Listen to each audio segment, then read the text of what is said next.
Keberadaannya tak bisa ditebak oleh akal manusia. Kedatangannya bisa mendadak kapan saja tak pandang usia. Kapan, di mana, dan sedang apa, tak ada yang dapat mengiranya. Diri ini, engkau, mereka, kita semua sedang menuju dalam antrian, dilamar oleh malaikat maut, menikah dengan kematian, bercerai dengan dunia yang terus kita kejar.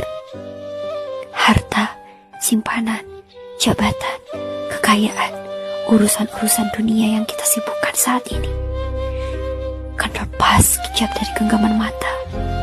Hanya Allah lah satu-satunya tempat kembali, tempat kepulangan abadi, tempat memohon ampunan atas dosa-dosa dalam diri, tempat bergantung dan pengharapan hati, tempat yang dirindukan oleh orang-orang yang beriman, yang berharap akan pertemuan dengannya nanti.